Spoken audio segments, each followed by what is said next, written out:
I'm Stacee Hawkins, producer at HCCTV. I love to learn, so I want to share my favorite free online resources for learners of all ages. This is Brainy Break. Currently, travel, and in particular international travel, is difficult. But you can still take a virtual trip to London and visit the Wallace Collection. Director of Communications Catherine Havelock is pleased to be our host. The Wallace Collection is a national museum in London.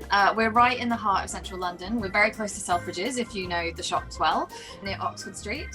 We have a collection of amazing old master paintings. We also have decorative arts, furniture, sculpture, metalwork, and a huge collection of arms and armour. The Wallace Collection was actually formed by the Marquises of Hertford. There are 4 generations of the Marquis, and they all collected art. They all had different passions. The final Marquis, he actually left everything to his secretary, widely thought to be his illegitimate son, Sir Richard Wallace.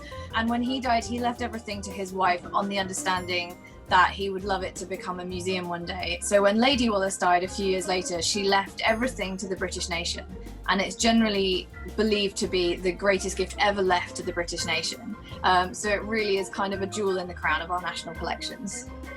The Wallace from Home section of the museum's website provides a number of casual strolls through the collection. The idea behind it really was to let people kind of connect to the art from the comfort of their own homes. So one of the things that we did was through our blog series, we looked at the collection through a range of different lenses. So we looked at all the different objects across the collection through things like love, through travel, through childhood, through mythology, through all of these kind of big cross-sectional themes that could touch upon lots of different objects in many different parts of the collection and bring them together in a completely new way. You know, we've designed Wallace at Home really so that once you've become interested in one section, that we are pinpointing and signposting you to other sections and other bits of content that you'd be interested in.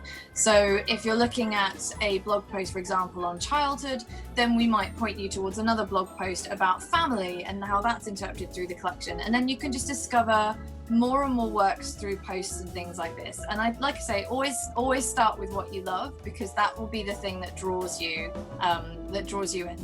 One thing that we've tried to do on Wallace from Home is to create a range of activities that families can do together.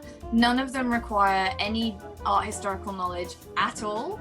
They're all based around objects in our collection. So they use the objects to inform parents and students kind of a little bit about the works, but it's actually much more about inspiring creativity in children and young people. So it's much more about getting them to think about their own ideas rather than tell them the ideas that are in the works on the walls.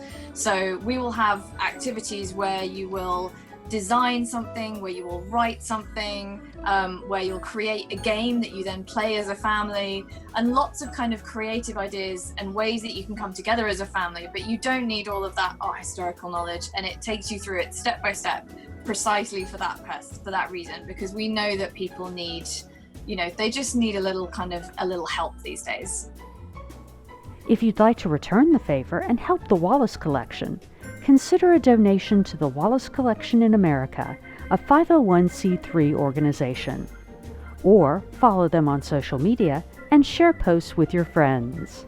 For Brainy Break, I'm Stacee Hawkins.